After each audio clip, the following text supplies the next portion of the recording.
All right, guys, so let's take a look here. So, we talked about exponentials in the last chapter. So, kind of building up on that idea when we're talking about power, so here you can see we're talking about you have a square is cut out of a cardboard, which has a length of L. And since we know it's a square, we know all four sides are going to have the same length. So it's a length L. So they're saying if we want to write a function for the area of the square, L as the input, and of course the area will be the output. We can basically use the area of a rectangle formula where you multiply the length with the width, right? Length times width. So basically for the area of a square, it would be length times width. But again, since we know that each side of the square is the same measurement, right? It's just going to be length times length. And you can see the area of a square will come out to be L squared, right? Length times length. They're saying, again, in that same way, if we wanted to figure out what the function for the volume of a cube is going to be, again, we know all the faces, all the sides of a cube is going to be square shaped, which means, again, each side will have the same length L, right? Since all lengths will be the same measurement. Again, the volume, if you think about a rectangular box, is length times width times height. So that would apply as length times length, right? Three-dimensional, that would apply as L multiplied into itself 3 times, which would, of course, then end up giving us L to the third power, or L cubed. So both of these functions, the area of a square and the volume of a cube, are going to be power functions. And basically, the format that you can see for a power function is that your variable x, right, is going to be the base, and then your exponent, and they're calling it the letter p here. So the exponent p is going to be a number. So your base is going to be a variable, and your exponent is going to be a number. So you can see L squared, L is the variable, squared, of course, is the number 2. L cubed, again, L is your base, which is a variable, and then 3 is your exponent. So that's kind of what we're talking about here. Just a couple examples to look at.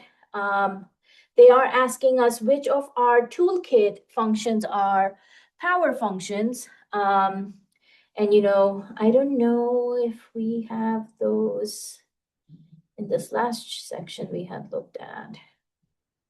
Doesn't look like it. Okay.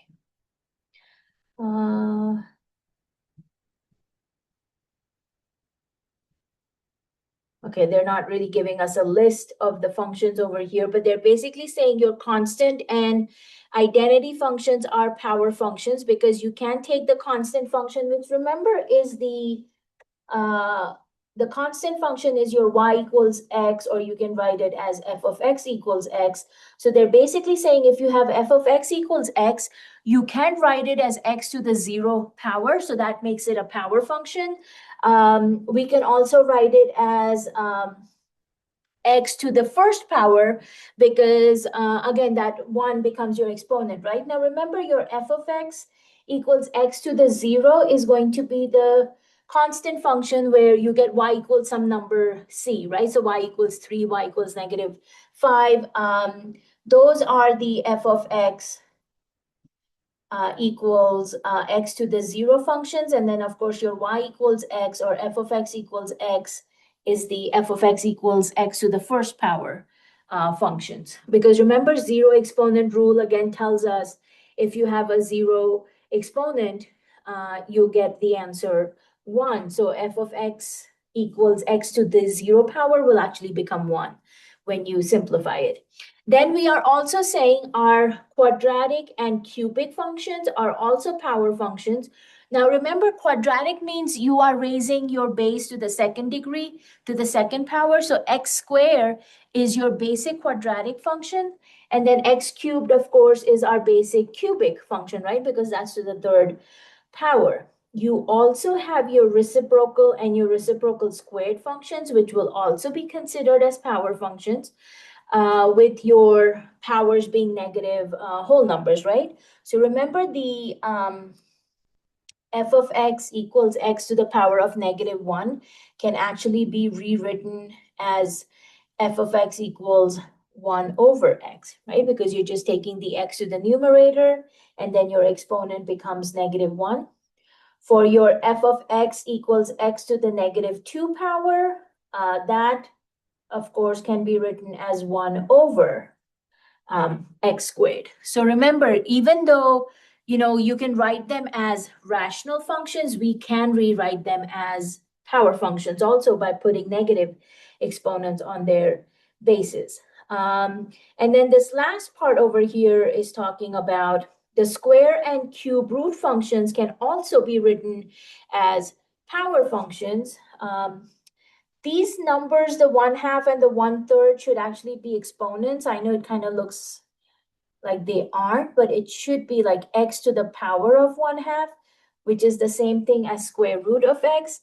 And this guy should be x to the power of 1/3, which is the same thing as cube root of x. So that's what they're saying. The square and cube root functions can also be written as power functions by using the rational exponents instead of the radical symbol when you're working with these.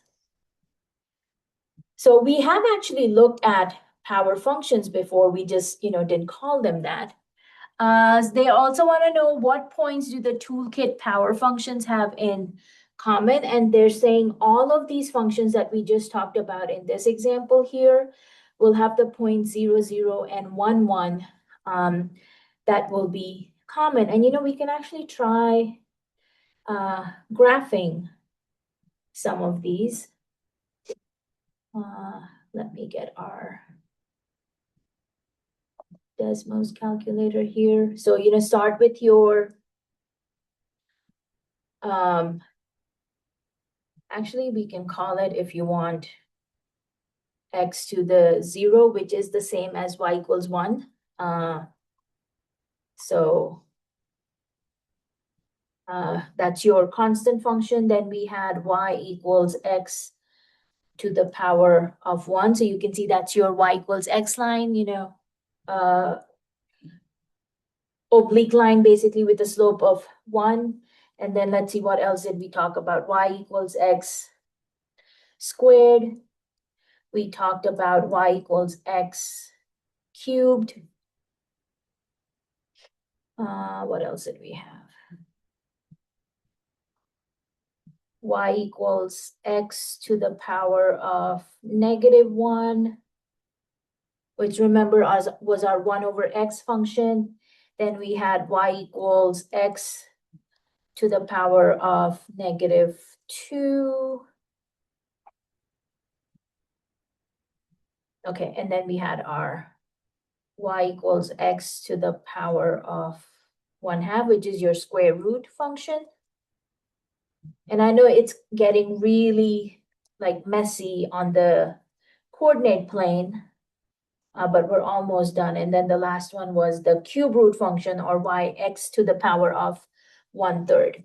So remember, they said all the functions have 0, 0, and 1, 1 in common. So you can see, obviously not each function is going to pass through 0, 0, because obviously you can see our y equals x to the 0 is this original horizontal line here. So obviously that does not pass through 0, 0, but you can see several of these functions pass through the point 0, 0, and you will also notice several of the functions pass through the point 1, 1. So that's kind of what they were saying is what's common between the toolkit functions. And of course, 0, 0, and 1, 1 are common to all power functions, but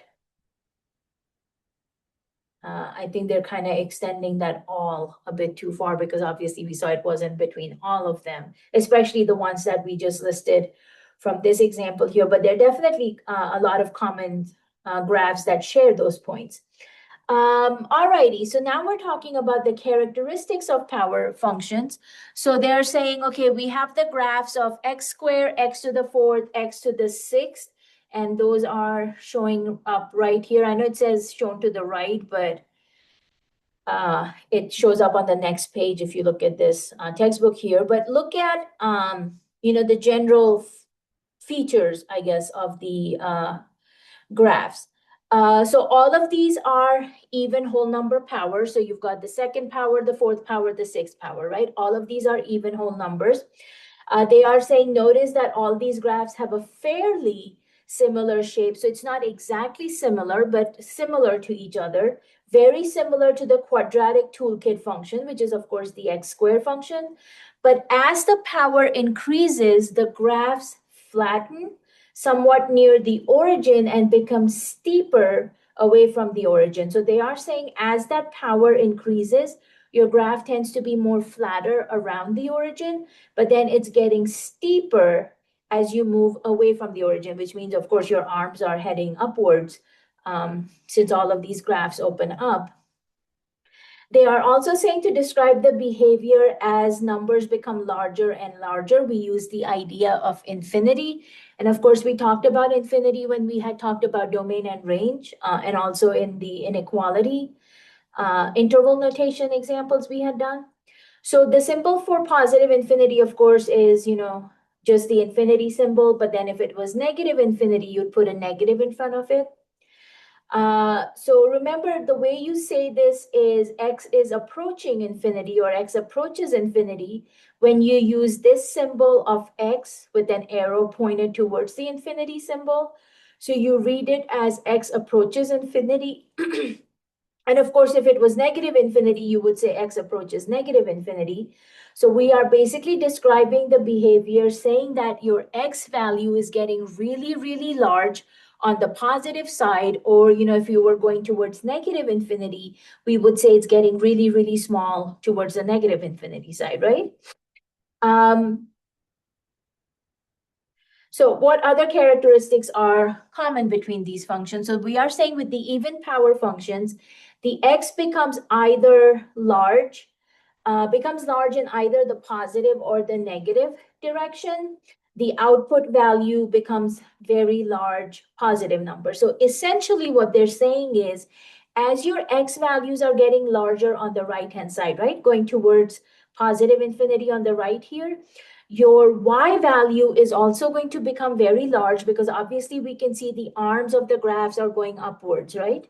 And then on the left-hand side, as your x value goes towards negative infinity, you will see even then your arms are still heading upwards, right? So the arms are still going upwards, which means even as your x gets really, really small, as it goes towards negative infinity, your y value is actually still going to increase. It's still going to approach positive infinity going upwards.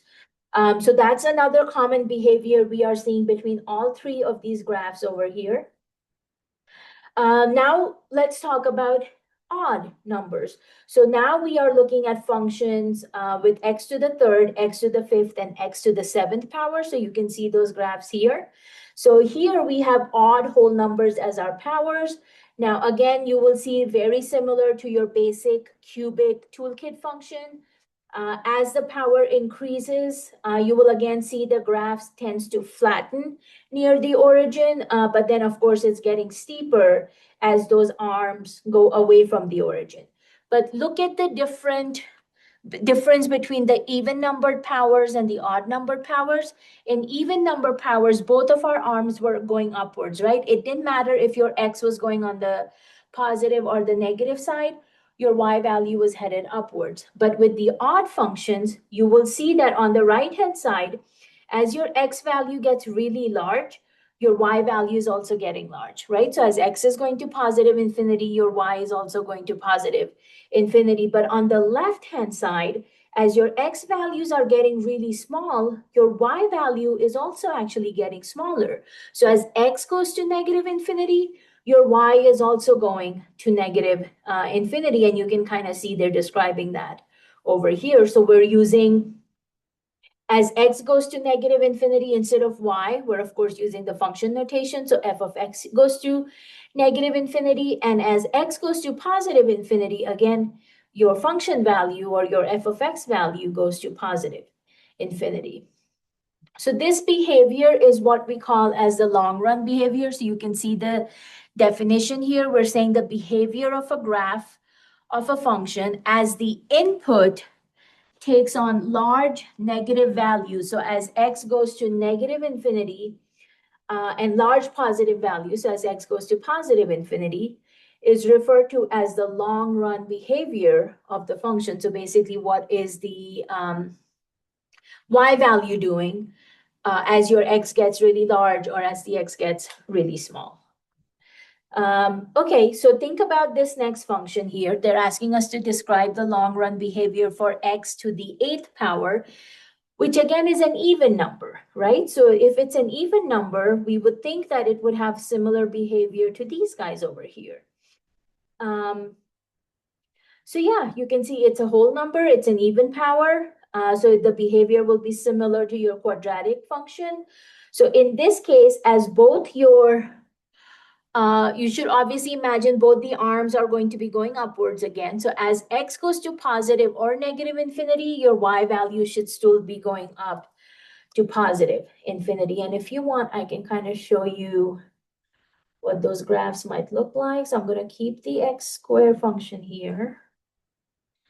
And let's do some of the other exponents. So they had, of course, x to the 4th. So you can see as soon as we got x to the 4th on the graph, it became flatter around the origin. That's the graph in purple, right? And of course, it's becoming steeper as the arms go up. Now let's bring in y equals x to the 6th power. And you can again see, let's zoom in a little bit. So yeah, you can again see the x to the 6 is the black graph. It again becomes more flatter and steeper as the arms go up. And then the one we just looked at is x to the 8th power. What happened? There we go. And you can see that's the graph in red, which again becomes even more flatter and steeper as the arms go up. If you actually zoom in, and I don't know if Desmos will let us go into that, we're not really seeing a lot of the features closer to the origin. Hopefully we can talk about that here in a minute, but there is actually a certain part of the graph that distinguishes itself from our US square function, 4th power, 6th power, 8th power, so on and so forth. So we'll talk about that when we get to it. All right, so that was your x to the 8th. Now they're saying, what do we expect the long run behavior to be for the graph of f of x equals negative x to the 9th? So obviously you will see when we talked about these functions over here, we did not have a negative on them, right? We had positive x cubed, positive x to the 5th, positive x to the 7th. So what will happen if you have a negative x to the 9th in your function? So of course, the power, when you look at it, is an odd number. It's a whole number. So we would expect it to have a behavior similar to these guys over here. But then what's happening? Remember when we talked about transformations in the last chapter, we're basically saying, if you're going to have a negative in front of the x to the 9th, that's going to create your vertical reflection, right? So if you're going to have a vertical reflection, that actually means that this graph will be switching directions, right? So it would, sorry, that graph looks really bad, but it should look something more like this when you do the vertical reflection, right? So that's kind of the behavior we should expect to see. So let's see what they are talking about here. You have a vertical reflection. So the idea is as your input grows large positive, the output will actually grow in the negative direction. So the idea here is, and again, imagine if this was your x and y. Sorry, that should be y. This should be x. So you can see when this arm is going down, obviously we know our x values are going towards positive infinity because on the right-hand side, we know the x values get larger. But now you will see the arm of our graph is headed downwards, which means it's actually going towards negative infinity on the y-axis. On the left-hand side of our graph, of course, you can see here, the x value is going towards negative infinity, but the arm of the graph is going upwards. So that tells us that y is actually going towards positive infinity, right? So it's basically changed directions where your y values are going to go. So that's what they're talking about here in this little paragraph. When they say as the input becomes, very large, as it's growing in the large positive direction, your output is actually going to get larger in the negative direction. And of course, as the input becomes negative, the output will become positive and keep growing. So here, when you're writing down your long run behavior with this notation, you can see this will come out to be x. As x approaches infinity, your f of x will approach negative infinity. And as x approaches negative infinity, f of x, of course, is going upwards to positive infinity. Same thing here, they're showing you what happens if you put a negative on an even power. So negative x to the fourth. In this case, instead of, I kind of call it the touchdown. So instead of going up like touchdown, it's all going to change directions and go downwards because again, you are going to have a vertical reflection here. So now as your x as your x value goes to positive infinity and as the x value goes to negative infinity, the y values will be going down to negative infinity. So let's take a quick look at these graphs here. I'm going to go ahead and remove all the other ones. And so you can see what the x to the fourth power with a positive sign looks like. Now let's put a negative in front of it and do x. So you can see how that vertical reflection happens. So of course, on the original function, as we saw before, as x goes to positive infinity, y goes to positive infinity, that's this arm of the graph. On the left-hand side, as x goes to negative infinity, your arm is still going up, so we know the y is going to positive infinity. But as soon as you put that negative in front of x to the fourth, the x direction did not change. The x is still going in positive and negative infinity, but it's the y that changed because now instead of opening up, your graph is opening down. So you can see the change that happens here. Now, what about the odd function? So let's take a look at the odd function here, and I'll just change the exponents since they used 9.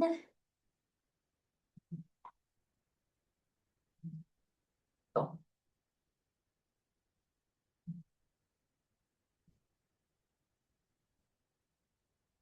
Can I change the colors? Let me change the colors though.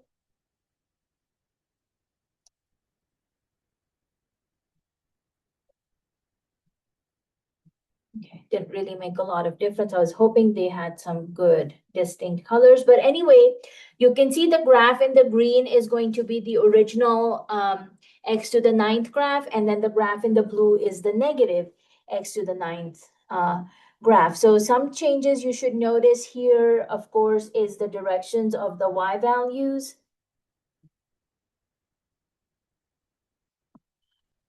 So let's take a look here. So obviously, as you can see, as our, just kind of exaggerating that shape a little bit. On the right-hand side of the green function, you can see as our x values are going towards positive infinity, your y value is also going towards positive infinity. But then on the other side of the graph, which is opening downward, you can see as x goes to negative infinity, your y is headed downward, so it's also going to negative infinity, right? Then with the blue graph, which was the negative x to the ninth, in this one, you can see on this side of the arm, as x is going to negative infinity, you will see y actually goes up to positive infinity. And then on this side of the arm, as x is going to positive infinity, your y is actually going to negative infinity. So that's that negative that is in front of the entire function, x to the ninth. And then, of course, if you put negatives on the exponent, that will create a different effect. So this is all part of your long run behavior. And the best thing I would tell you guys to remember that is just remember what your basic quadratic functions look like. So that's the x square function. And then think about what your basic cube function looks like, which is kind of that S kind of shape on the cube function, right? If you can remember those basics for the x squared and the x cubed function, then you can actually modify, if you put a negative on the x value or negative on the exponent, and we'll get into that a little bit more later. But that should basically tell you like the behavior of the arms that's going to happen. And I may actually have a little chart that I will see if I can find and share it with you guys, because that might be helpful too. All right, any questions before we continue? No? Okay. Okay, they're talking about treatment of the rational and radical forms of the power functions will be saved for later. So that's, going to be where you have fractions in your powers and, how to deal with those. So continuing our discussion, we're talking about polynomials now. So here you can see they're talking about an oil pipeline bursts in the Gulf of Mexico, causing an oil slick in a roughly circular shape. The slick is currently 24 miles in radius, but that radius is increasing by 8 miles each week, right? So obviously the flow is still happening.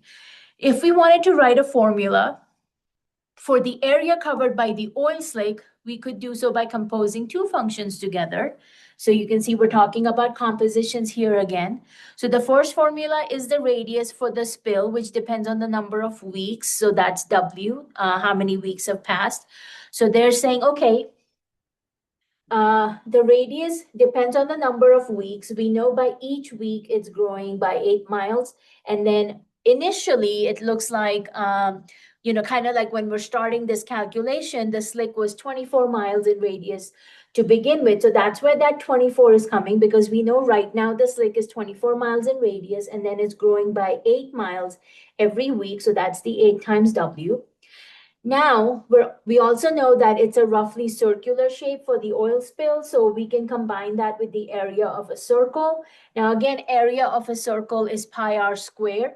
So you can see we're saying, again, it depends on r. So you've got pi r squared, so you can actually substitute the r with the rw function, right? So that's where that composition is happening. So you're basically thinking about this as, we want the area of the circle to be based on weeks, because the weeks will tell us how big the area of the oil spill will be. And you are doing a composition between the area, the radius based on weeks. So you take your pi r square and you substitute the r with this formula here. So you can see you get pi instead of r square. We now have 24 plus 8w quantity squared, and then you can leave it that way, or you can expand it out by using FOIL. So, multiply the 24 plus 8w by itself, and then you can just distribute the pi throughout. But basically, you should see that this is a trinomial, right? This is a second degree trinomial, and this is exactly what we are talking about when we talk about polynomials. Your polynomial is the sum of terms, each consisting of vertically stretched or compressed power function with non-negative whole numbers power. So they're basically saying whatever exponents you see on your variables, they can be 0 or positive, but they will not be a negative number, right? That's why they're saying it's a non-negative whole numbered power. So here's your generic form for a polynomial function. So you can see we write it as f of x is equal to a sub 0. That will actually be your constant term. Something like, 576 pi, that's a constant term. Then a sub 1x, a sub 2x squared, and you keep going till you get to the highest degree of your polynomial, which is represented by this, a sub n to x sub n. Now, it's kind of interesting that they put the function definition in descending order, in ascending order, which means your power is increasing. Though technically, we often write it in this order, guys. So you actually start with the highest degree first, and then you keep decreasing in order in power till you get to your constant term. So even though your textbook is starting out with the other format, this is the acceptable format where you start with the leading power and then you decrease in order. So that's the order I will stick in also. Okay, so just to kind of finish defining our statements here for the polynomial function. So remember the a sub I are going to be your coefficients because those are going to be the numbers which will be in front of the variables. Now your coefficients can be positive numbers, they can be negative numbers, they can also be zeros. They can be whole numbers, they can be decimals, and they can also be fractions. Now, when we use the word term, the term of the polynomial is any piece of the sum, which means if you look at this example here, 576 pi is a term, 384 pi w is also a term, and then we can also say 64 pi w squared is also a term. So each of those are described as terms. The degree of the polynomial is going to be the highest power that your variable has. So whatever is the highest power in the entire polynomial is the degree of your polynomial. So like in this example, again, with the oil spill, we would say this is a degree 2 polynomial because obviously you can see the w has a square here. This is w to the first power. And of course, we had no w variable here, right? So this is a second degree polynomial. Your leading term is the term containing the highest power of the variable. So of course, again, in this example, 64 pi w squared is considered the leading term, and your leading coefficient is going to be whatever is front of that leading term, right? So in this example here, again, guys, the 64 pi, because remember, pi is still a number. I mean, it's an irrational number, but pi is still a number. So 64 pi together will be the leading coefficient for that polynomial. So your leading coefficient is going to be whatever is the coefficient of your leading term. And so those are some terminologies just to be familiar and comfortable with. So, obviously, as you start working more and more, you'll feel more comfortable with it. So you can see in this example here, they're asking us to identify the degree, the leading term, and the leading coefficient. So let's take a look at that.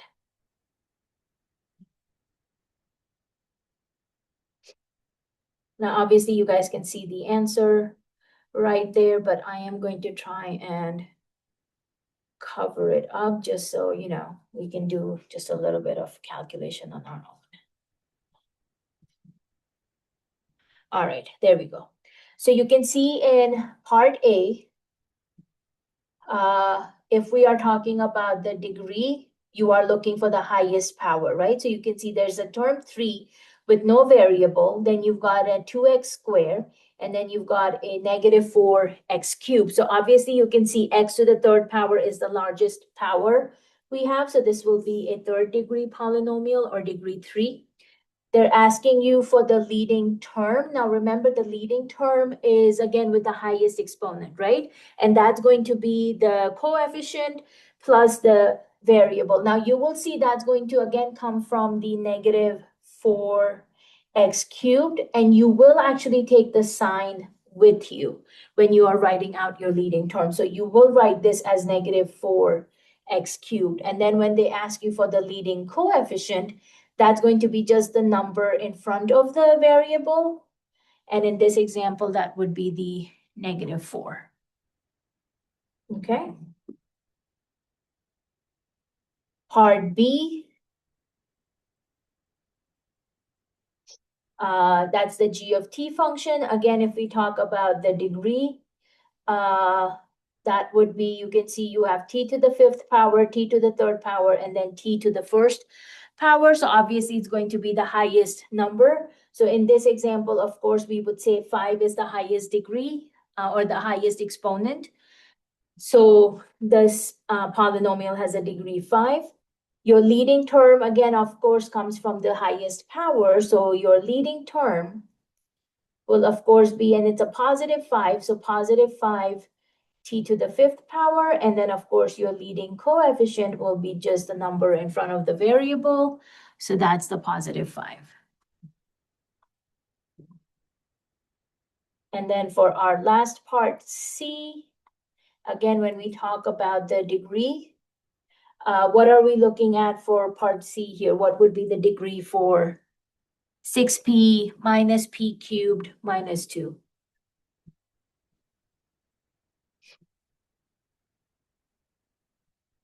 So you can unmute, you can put it in chat, whatever you're comfortable with. Do you want to try? Very good. Yeah, because you can see we have p by itself with the 6p, right? Then you have p to the third power and you have 2, which has no p on it. So yeah, the highest exponent on the variable is 3, which then tells us that will be part of our leading term. And again, remember the sign goes with the term itself. So since you're seeing a negative in front of the p cubed, you will have the leading term as negative p cubed. What will be the leading coefficient here, guys? So the variable will not be part of the coefficient. So since you have a negative, what does that tell you? What is the number before p, even though it's not written? 1. Yeah, so remember when it's not written down, it's assumed that the number is going to be 1. So your leading coefficient here is actually going to be negative 1. I think that was the only term in all 3 examples where that actually applies, because everybody else had a number in front of it. And then, yeah, obviously you can, check the answers here, since this one does have the solution given with it. But yeah, that's how you work through the leading term, coefficient, and the degree of your polynomial. So yeah, you can see that's a -1 there. They're saying for any polynomial, the long run behavior will match the long run behavior of the leading term. So again, you can see if the leading term is a odd whole number or an even whole number. If it's even, imagine what the x squared function looks like. If it's an odd number, imagine what the x cubed function looks like, and you can then base it off of that. So here you can see they are giving us a graph in this next example. I'm going to try and hide the solution for a minute. So here you can see they are basically saying, what can we determine about the long run behavior and the degree of the equation for the polynomial graph over here. So of course, if you look at the long run behavior for this example,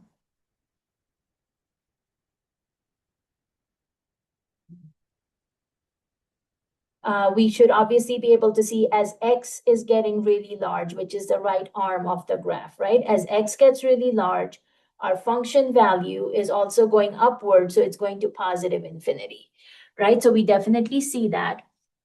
On the left-hand side, we can obviously see as x goes to negative infinity, our function value, the arm is headed downwards, so we know the function value is headed towards negative infinity. Can you tell me what degree this function might be? Positive, it's not positive, odd or even? Will it be an even exponent or an odd exponent? It will be odd because we are seeing that S kind of shape, right? So we know that it's got to be something that looks like a cubed function, right? So this would be an odd power. So we can definitely diagnose these pieces of the characteristic or shape. Now, to know the exact power, we probably need more information, which obviously we don't have, but let's see what they're talking about. So yeah, you can see as x goes to positive, y goes to positive, x goes to negative, y goes to negative, so that looks good. We can tell the shape of the graph is based on an odd degree power function, which has not been reflected because obviously the positive x went with positive y and the negative x went with negative y. So we know it's not been reflected. The degree is odd and the leading coefficient would be positive. So we definitely have those features here.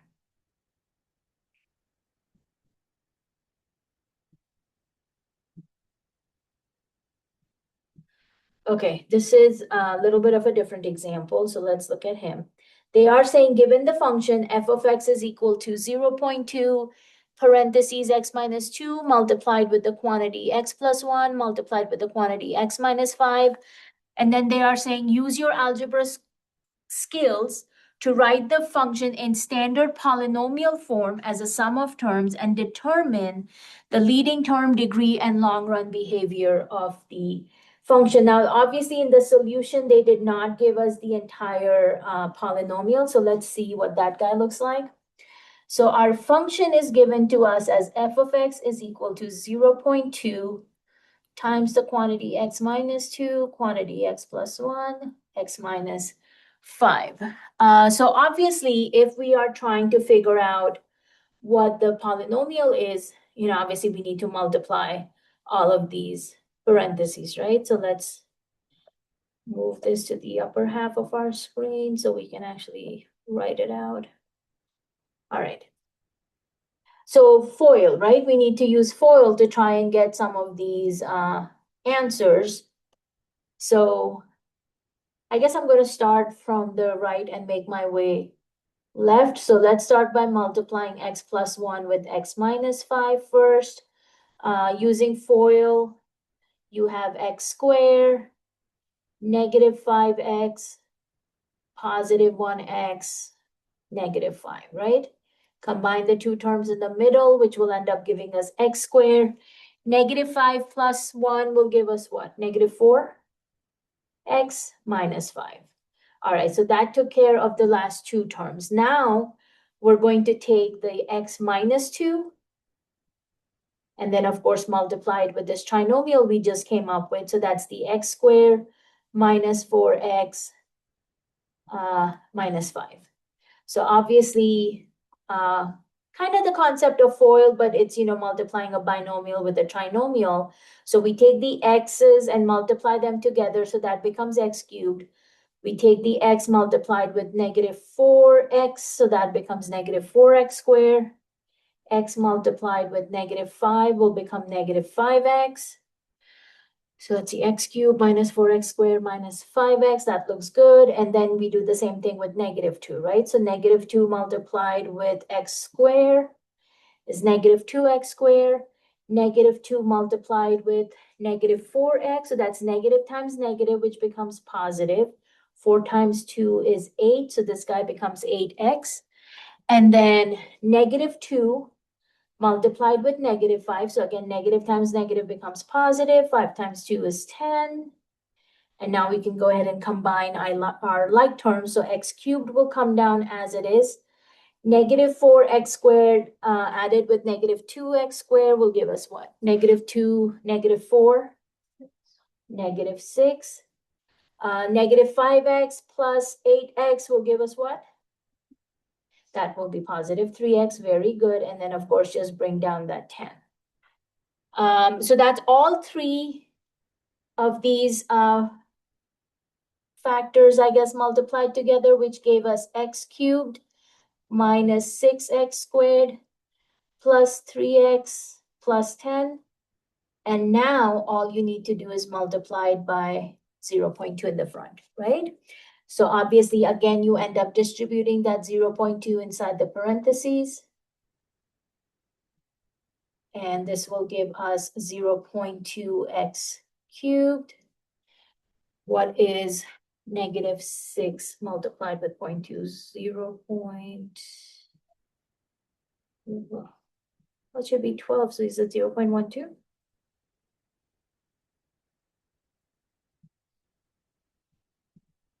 Okay.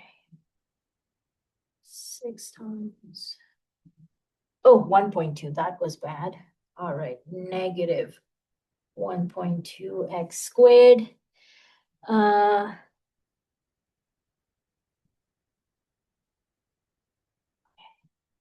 It's kind of messy with the writing, so I don't know if you guys can really see that calculator or not, but Let's see, what are we doing? Positive 3 multiplied with 0.2. So that, of course, comes out to be a positive 0.6x. And then this guy, I believe, should just give us 2 when we multiply with 10, because that should just move the decimal one place to the right. 10 times 0.2 will give you a 2.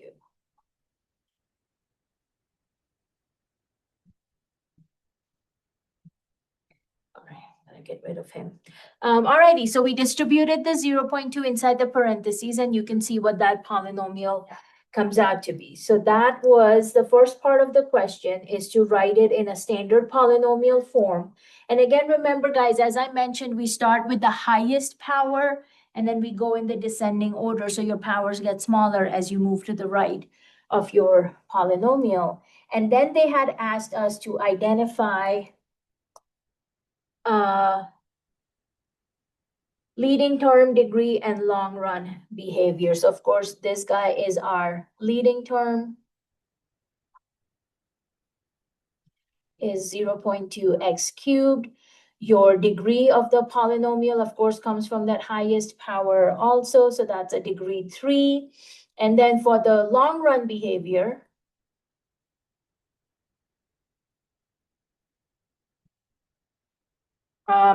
this is a positive leading term, right? There was no negative in front of 0.2. Sorry. So it's a positive term to the third degree. So what kind of long run behavior do we expect when x goes to positive infinity and when x goes to negative infinity? What kind of behavior is that function doing? Again, imagine what the basic cubed function looks like from our toolkit functions.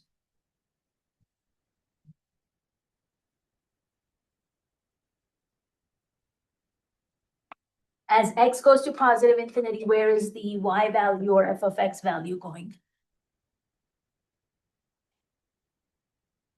Because again, remember, your leading term is a positive term. You're looking at a third degree polynomial. Say that again.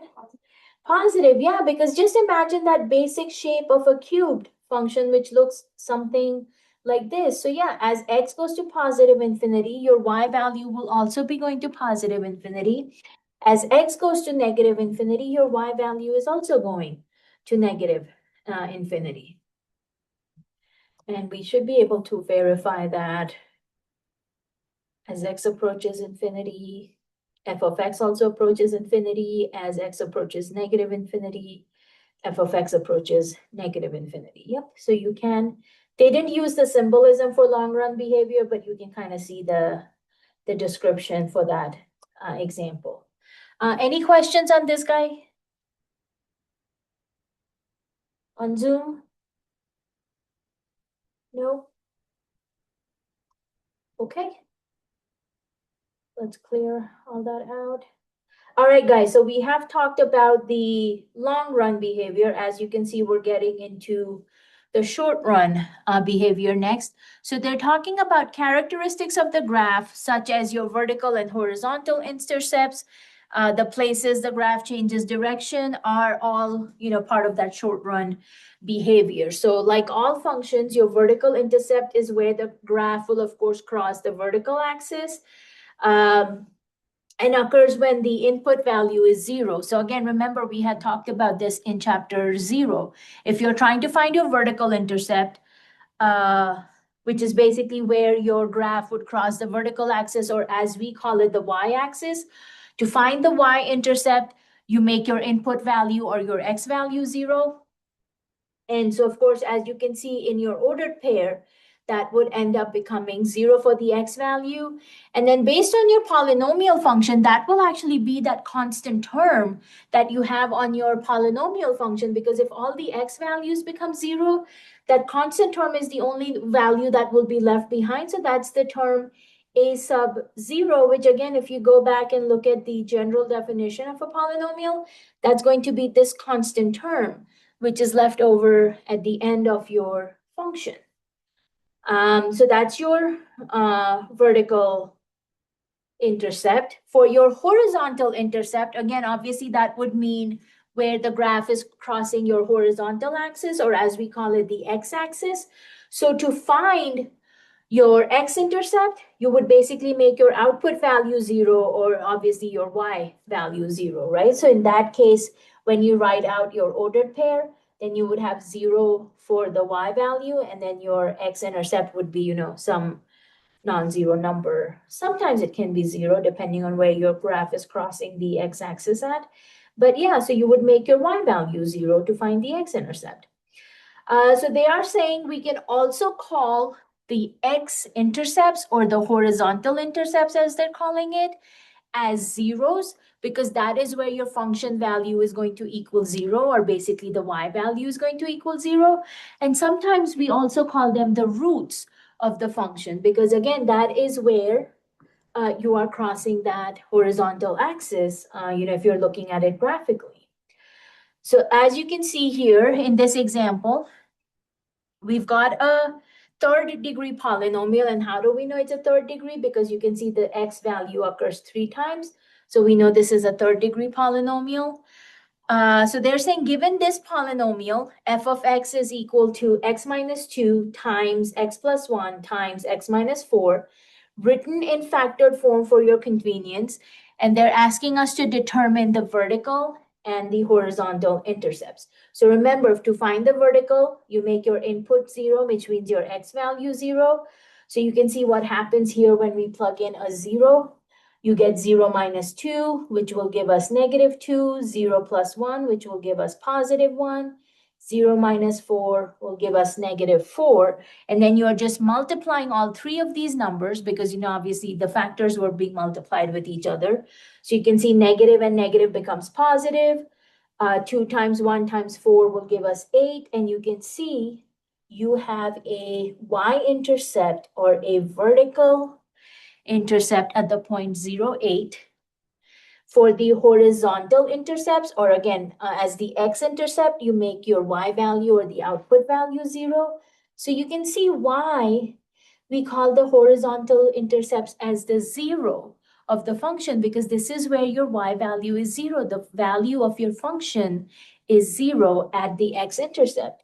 So in this case, you can see we are saying, okay, the quantity x minus 2 times the quantity x plus 1 times the quantity x minus 4 is equal to 0. So remember, you can use the 0 factor property, which means I can say, okay, x minus 2 is equal to 0, or x plus 1 is equal to 0, or x minus 4 is equal to 0. So take each one of the factored form and set it equal to 0. And then, of course, just add 2 to the other side, and you get x equals 2 from that first factor. Subtract 1 on both sides.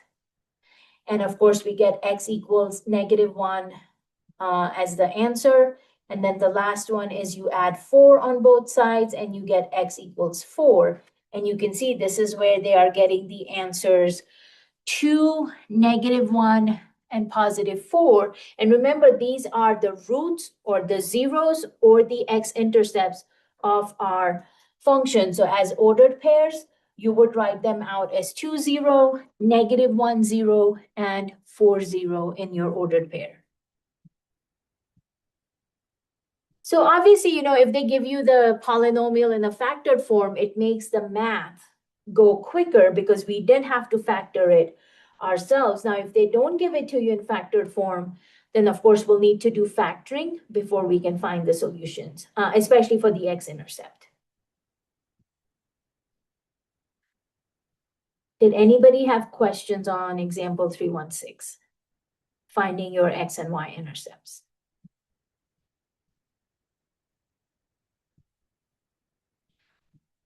All right, we'll take a look at an example from the end of the section, but let's take a look at this paragraph here real quick.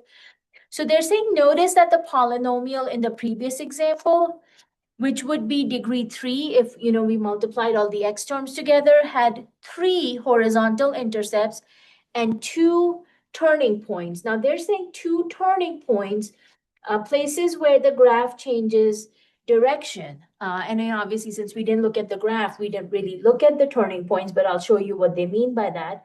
So they're saying we will now make a general statement without justifying it. The reasons will become clear later in this chapter. Okay, so they're basically saying, how do we know how many turning points they have? So they're saying intercepts and turning points of polynomials. A polynomial, let's say of degree n, will have at the most n horizontal intercepts. So you can see, we're saying, if you look at this previous example, if it's a third degree polynomial, we had three x intercepts or three zeros or three roots to our function. So they are saying if you have an n degree polynomial, the maximum number of roots or intercepts we will have for the x value is going to be n. So you will have a maximum of n horizontal intercepts or x-intercepts.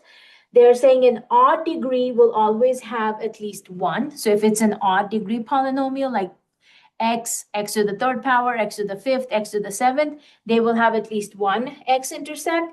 And then they are saying at a maximum, at most, they will have n minus one turning points. So again, in this example, since we had a third degree polynomial, that's where they are saying you have two turning points in this graph. So let's take a look at the graph for this function. So you guys can, and I know they said we'll come back to it later in the chapter, but I just want to show you. So we have x minus 2 multiplied with x plus 1. And I think it was x minus 4 for the last one. X minus 2, x plus 1, x minus 4. Okay, there we go. So look at the graph over here. So you will remember our y-intercept came out to be at 0, 8. So we can see that's where the graph crosses the vertical axis. Our x-intercepts were at -1, so you can see that, at +2, and at +4. So remember the points -1, 0, 2, 0, and 4, 0 are known as the x-intercepts, the zeros, the roots. So three different terminology that we have talked about. And then they were also talking about turning points. So remember, this was a third degree polynomial. What two turning points we're talking about? You will see here, if you remember, we had talked about inflection points when we had talked about concave up, concave down. So you will see we are increasing on the leftmost section of this graph. We reach our inflection point and then we start decreasing, right? Or you can say this was concave up, this is concave down. We come back over here to this inflection point and it changes into concave up again, right? So what's happening is the turning points is you went from increasing, we made a turn and then we started decreasing. And then we made a turn again and we started increasing again, so, right? So those are your two turning points.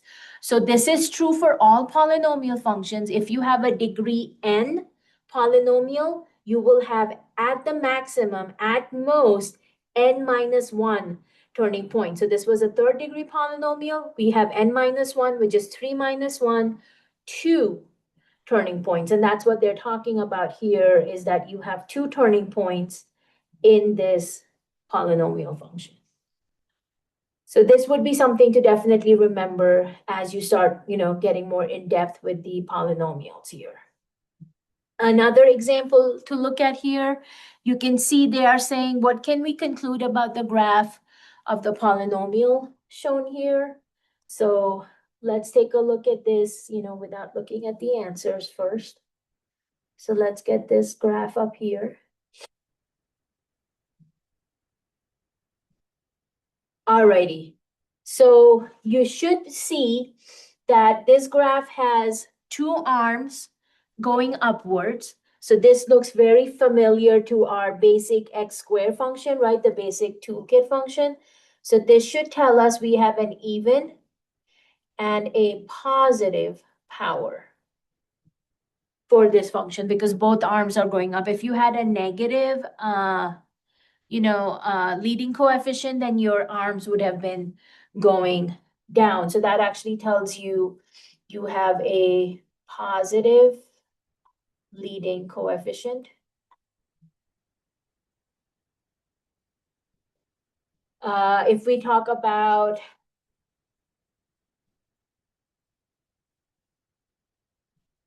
degree, sorry, long run behavior.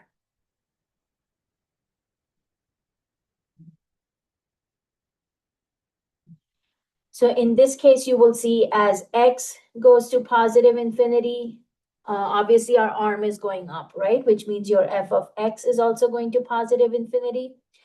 As x goes to negative infinity, the left-hand side of the arm on the graph is also going up, which means your f of x is still headed to positive infinity. So it doesn't matter if x is going to positive or negative infinity, your y value or your f of x value is still headed up to positive infinity. Obviously, you should be able to see directly from the graph that we have two zeros or two places where we have x-intercepts. So you can see your x-intercepts are, those numbers don't look very friendly, so I'm just going to say two zeros or two roots, however you want to label that. What else did we talk about? So we know it's got an even power. Oh, we can talk about the turning points. So if you will notice here, I'm starting on the left-hand side of the graph here. So you can see as we come down, our graph is going down. We hit that turning point, and you can see now we start going up. So that was one turning point. We go up, we reach the maximum height of that, and then we change directions again, right? We're going down. So that was your second turning point, and then you get to the bottom of that, and we start going up again. So that was your third turning point. The easiest way I would say is think about how many hills and valleys does your function have. So you can see we have two valleys and one hill. So that tells you there were three turning points because that's a total of three places where you saw the hill and the valley. So that means, remember, it's n minus 1, which means n has to be 4. If you had three hills and valleys, add 1 to it, and that gives you the degree of your polynomial. So this should be a fourth degree polynomial here. Let's see if we're missing anything else from the answers here. So they're saying based on the long run behavior, the graph will become large, becoming large positive on both ends of the graph. We can determine that this is a graph with an even degree polynomial. So we did get that. We are saying there are two horizontal intercepts suggesting a degree of 2 or greater. There are three turning points suggesting this would be a degree of 4 or greater. They're actually saying it could be more than a 4-degree polynomial, which I guess is possible. So the n could be greater than or equal to 4. Based on this, it would be reasonable to conclude that the degree is even and at least a degree 4. So it is probably a 4th degree polynomial. So, obviously we wouldn't get the exact function definition, right? But we are still able to identify a lot of the characteristics of that. Did anybody have questions on that? No? Okay. Okay. The last part here, guys, is asking us to determine the short run behavior for the function f of x is equal to, again, 0.2 on the outside, the quantity x minus 2 multiplied with the quantity x plus 1 multiplied with the quantity x minus 5. Now, of course, this guy is just a little bit different from this one over here. Is he similar to this one? Yeah, looks to be similar to this one here. So what is the short-term behavior for this? So obviously we can see that it's given to us in the factored form. So if we take each one of these, take the entire function actually and set it equal to 0, 0.2 will disappear. But then you can take each one of the factors, x minus 2, x plus 1, x minus 5, set it equal to 0, which will tell you where your x-intercepts are going to be. So you can see your horizontal intercepts are going to be at, where each of those factors would simplify, right? So at positive 2, negative 1, and positive 5. And then they are saying your vertical intercept would be at 0, 2. This is, of course, where we would be making our crossing the vertical axis. I'm going to try and see if I can actually bring back.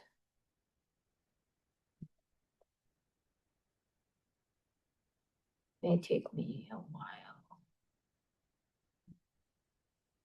Oh, come on. Really? Okay, sorry about that. I thought it would be like not character by character, but I'm hoping to bring back, the polynomial we just simplified.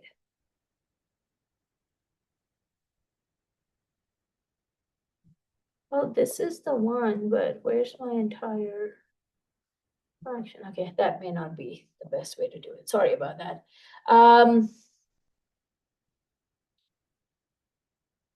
Because yeah, we did simplify this guy, so we had the term. But yeah, since we don't have that anymore, basically you would take your polynomial and every place that you see the x, you would substitute that with 0 to find your vertical intercept. Maybe it wouldn't take us that long to simplify this. So this would be 0 minus 2, 0 plus 1, 0 minus 5. So of course you would then be multiplying 0.2 with negative 2 plus 1 and negative 5, which would end up giving us positive 10 from here. And then when you multiply 0.2 with 10, you would get the 2. So that's where that 2 is coming from. So 0, 2 would be our vertical intercept.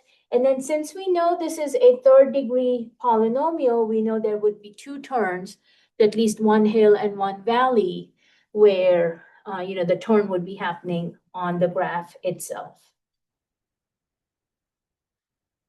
So this is just your general idea of how to work with polynomial functions. You can see some of the examples over here where they're asking us to figure out what the degree and the leading coefficient will be, identifying what the long run behavior would be. And then, of course, some examples where they want us to know where the vertical and horizontal intercepts would be. So what time are we looking at? It's 2:37. 2:37? And then also, so I noticed that the next upcoming homework is on the graphs. Yes. Are we gonna do that today or no? Yeah, that's why I was kind of looking at the time to see if we have time to maybe do a couple examples, or should we go into the quadratic section? Maybe we'll go into the quadratic section because you will actually get more practice of that there. So let's get into quadratics here. Now remember, quadratics is specifically only second degree polynomial. So it can be of the simplest form like x squared, or it can be like x squared plus 2x plus 5, or something like that. But as long as the highest degree on the entire polynomial is degree 2, that's a quadratic. And again, I'm not sure how much you have worked with quadratics in like previous algebra courses, but remember all quadratics have a parabola, right, as the graph of a quadratic function. So we know it's going to be either opening up or opening down. Now, sometimes you can have quadratics on their sides, but then they technically wouldn't be functions if they were opening on the right or left. So again, we're getting into our second degree polynomials here. They're saying while they share many characteristics with your polynomial functions, the calculations involved with the quadratics is obviously going to be much simpler since you're only dealing with a second power. And they're saying that makes a good place to start our exploration for the short run behavior. There's talking about some of the common models or examples where you would use quadratics. So they're saying quadratics commonly arise when you're solving like area or projectile motion. So like two of the most common places where you would see the quadratics being used. We kind of started our previous section with this also. So you can see here the example is saying we have a backyard farmer who wants to enclose a rectangular space for a new garden. She has purchased 80 feet of wire fencing to enclose 3 sides and will put the 4th side against the backyard fence, so that 80 feet just needs to go on 3 sides, right, of the garden that she's trying to create. So they want us to find a formula for the area enclosed by the fence if the sides of the fencing perpendicular to the existing fence have length L. Okay, so find a formula enclosed by the fence. So we know the fence, I'm guessing this is the backyard fence that we are looking at the top here. If the sides of the fencing perpendicular to the existing face have a length L. So we know perpendicular means you're making a 90-degree angle, right? So they're saying this will have a length L, and then this is the width of however wide they want the third side of the garden to be. So we know this is going to be a rectangular shape, at least to begin with. It might be helpful to introduce a temporary variable W for the side which is parallel to the backyard fence. They are saying we know we have 80 feet of fence available because that's what they're telling us the lady purchased, the farmer purchased. So now you are using that 80 feet of wire fencing, which will go on these 3 sides of the garden. So you will have 2 lengths and 1 width, which should add up to 80 feet. So you can see how they start out by writing out the formula. Of course, L plus L will give us 2L plus W equals 80. And then you can rewrite your equation in terms of width. So you can say, get the W on one side and you've got 80 minus 2L on the other side. So now how do we come up with the area formula? So remember, the area of a rectangle is length times width. Since we are rewriting this formula that we just came up with for W, you can use that, again, kind of think of it as a composition. You can use that to substitute the W in the area formula. So you will get L times W, where the W has been replaced by 80 times, L times 80 minus 2L. And then, of course, just distribute that guy inside and you get 80L minus 2L squared. So now, if you know what the length should be, you can just plug that in, and that will give you the area of the garden that this backyard farmer is interested in creating. But this, again, obviously you can see this was just leading us to coming up with a formula that would help us find the area of this garden. They didn't really give us any specific values to work with. Okay. Part of the short run behavior, again, we are talking about the vertex of the parabola. Again, as I mentioned, that's the shape of a second degree polynomial. So we are interested in the graphs for the quadratics. So in addition to the intercepts, again, where the graph will cross the x and y axis, quadratics have an interesting feature where they change direction, and we call that point as the vertex. And again, remember, this can also be the lowest point on your graph or the highest point on your graph, which means the lowest point, we would call it the minimum, and the highest point, we would call it the maximum. And again, they're saying all second degree polynomials are basically going to be a transformation of that basic graph x squared. So they are asking us to write an equation for the graph that is shown here, which is a transformation on the x squared function. They're saying expand the formula and simplify the terms to write the equation in the standard polynomial. So again, look at what a general x squared function looks like, which I hope at this point you are familiar with what that graph should look like. So one of the first things you should notice is that that vertex, which is the lowest point of the graph for a parabola of x squared, is going to be at 0, 0. In this function, where do we notice the vertex is at? Ooh. You can see it's at -2, -3, right? So your graph has moved down by 2 units, and it has, by 3 units, and it has moved left by 2. So, again, put that in the transformation. So we know that -3 is the vertical shift value, which goes at the end. The +2 is the horizontal shift value, which goes on the x. So you can see how that is written out as A could be a oh, what did we call it? The vertical, oh my God, stretch or compression. I believe that's what we called it. The vertical stretch or compression comes from the value A. The x plus 2, of course, is telling us our graph has moved 2 units to the left. The minus 3 tells us our graph has moved 3 units down.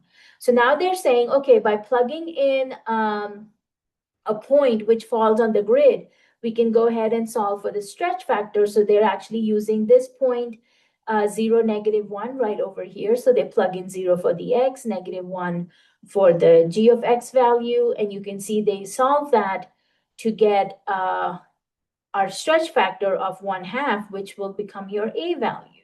So you can see we have g of x is equal to 1/2 x plus 2 squared minus 3.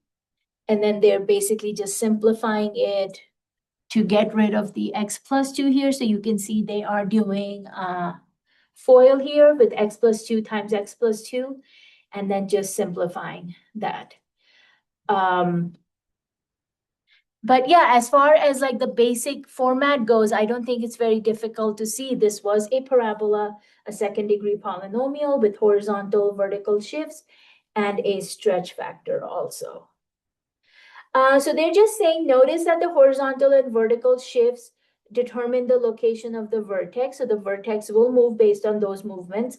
And then the vertex is, however, unaffected by stretches and compressions. It's only the shifts, the horizontal and vertical shift, which makes a difference. So remember how they said we can use a second degree polynomial for projection or projectile motion? So that's kind of what this example is about. So they're saying a coordinate grid has been superimposed over the quadratic path of the basketball, because obviously, you know, imagine when you're throwing that basketball, it's going to make that parabolic shape. So they want to know what is the equation of the path of the ball. Does he make the basket here? So what are some things we need to know to be able to come up with that? So they're saying the path passes through the origin with the vertex at -4, 7. So -4, 1, 2, 3, 4, 5, 6, 7. So yeah, that's where they're getting, because that's, you know, the highest point that the basketball will reach. So you can see that's where they're getting that -4, 7 from. And obviously they just, again, put it in kind of like we did over here, put it in the general shape of the equation, and you are kind of solving it from there. And how do we know if he's going to make the shot or not? Well, you kind of want to see, is he going to keep, you know, going through that trajectory path? So they say to make the shot, he would need to be at, and again, coming back to your grid over here, you can see kind of where the basket falls on the grid, which is at negative 7.5 for your input value. So to make the shot, h of -7.5 would need to be about 4. And they are saying once you plug it into this equation at h of -7.5, the ball is actually going to be at the location of 1.64, nowhere near the value of 4. So he's not going to make it. And we'll get a little bit more detailed into this. But basically, to remember here is there are two forms of the quadratic function that we have looked at. You have the standard form, which is the one we are most familiar with. F of x is equal to ax squared plus bx plus c. But then this is what we call as the transformation form, right? Because it's given to you with what the horizontal shift and the vertical shift and the stretches, compressions might look like. So this is your a times x minus 8 squared plus k. One thing I do want you guys to remember is these a values will be the same because you're just rewriting your equation in a different format. You're not changing the value. So the a value stays the same. They are telling you from the transformation format, you can find the vertex at hk. So those will be these values over here. That will help you find the vertex, where h and k are numbers in the transformation form of the function. Because the vertex appears in the transformation form, it is also sometimes called the vertex form for this. But there is actually a formula to find the vertex if your equation is given in the standard form. Did they show us that here? Yes, they did. So this is the equation or formula for finding the vertex if it's given to you in the standard form. So you basically find, now they're kind of using the same notation for vertex as HK, but you will see in some textbooks they write the vertex just in terms of X and Y. So sometimes they may have, instead of H, they may have X. So they have X equals negative B over 2A, but it's the same formula. And then the Y value is where you plug the number back into your function, right? So you do F of negative B over 2A. So you would basically just plug it back in the function to find the Y value for your vertex.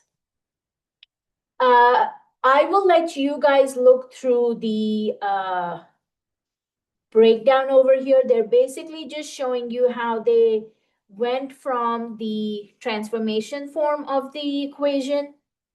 They used FOIL over here and kind of expanded it out, and how they came up with, the formula for the vertex in the standard form. Honestly, you do not need to know how to make this change happen, how they came up from one form to the other.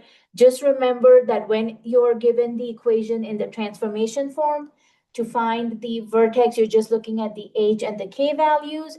When it's given to you in the standard form, to find the vertex, you use X equals negative B over 2A, and then plug that back in to find your Y value. So I wouldn't worry about how they derived the function and all of that, because we're not kind of going into, the nitty-gritty of rewriting that out. All right, so let's take a look at this example here so you can see how to find your vertex. So look at this guy over here. You are given f of x is equal to 2x squared minus 6x plus 7. Remember, in the general form, this equation is defined as ax squared plus bx plus 7. Sorry, not 7, c. So when we are talking about negative b over 2a, remember, we're talking about the b coefficient and the a coefficient, because remember, the a comes from the x squared term, the b comes from the x term. So when you are finding, the x coordinate, or h as your textbook is calling it, you're looking at negative b over 2 times a. Now be very careful, because remember, the signs go with the numbers. So do not ignore the negative sign on that 6. So my b value is negative 6. My a value is positive 2. So that's where your negative times negative becomes positive. That's positive 6 over 4. Just reduce it and you get 3/2. And you can see that's where that 3/2 came from. So for the vertex of our parabola, we know the x coordinate is going to be 3/2. Now we need to find the y coordinate. So for the y coordinate, we take this answer and we plug it back into the original function. So to find the y coordinate, I'm basically going to take my original function and replace the x with 3/2. So you will get 2 times 3/2 squared minus 6 times 3/2 plus 7. Now you can do this math by hand if you want to. You can put it in a calculator if you want to, which is probably what I would do. Just remember to leave the final answer in a fraction form, not decimal. So you have 2 times 3/2 squared. Then we had minus 6 times 3/2. And you will see I'm literally plugging it into the calculator in the same way that I wrote it down. And then you have plus 7. Now you will see the answer does come out to be by default in a decimal format. Just change it to fraction. So you can see in fractions, that's going to come out to be 5/2. And guys, again, if you wanted to do this by hand, you are welcome to do that. So if you did this by hand, this would be 3 squared is 9, 2 squared is 4. This would be 3 2s are 18, 18 over 2 plus 7. which would again give us 9 times 2 is 18 over 4, minus 18 over 2 plus 7.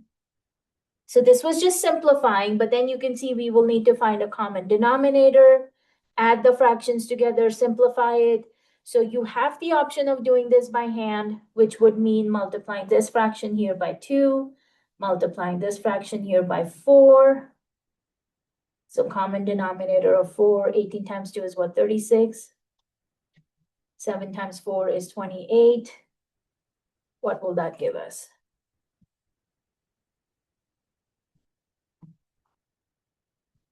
Negative 18 plus 28 will be what, 10? And then, yeah, 10 divided by 4 will give you, again, 5/2, right?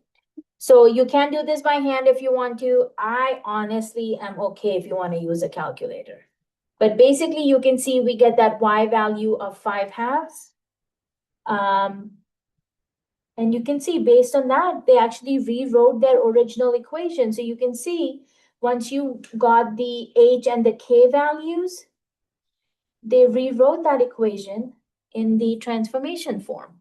So I'll actually show you that because I do want you guys to know how to write from the standard to the transformation or transformation to standard form, because it would take a longer time today. I didn't show you that. So we'll pick up from that. Now, obviously, we will not be meeting next week since it's spring break. So we'll be coming back that Monday, what is it, 23rd? Something like that. Something like that. Whatever that Monday after next week is, guys. So we'll be back. We'll pick up from here. I'll show you how to go back and forth between the two formats and then pick up from there.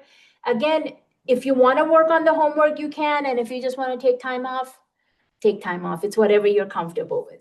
All right, guys, enjoy your spring break, and I will see you on Monday, the 23rd, I think. So take care. If you have any questions, definitely please feel free to stay back and I'll be happy to answer. And if not, I'll see you after spring break. Take care. Bye-bye. Bye.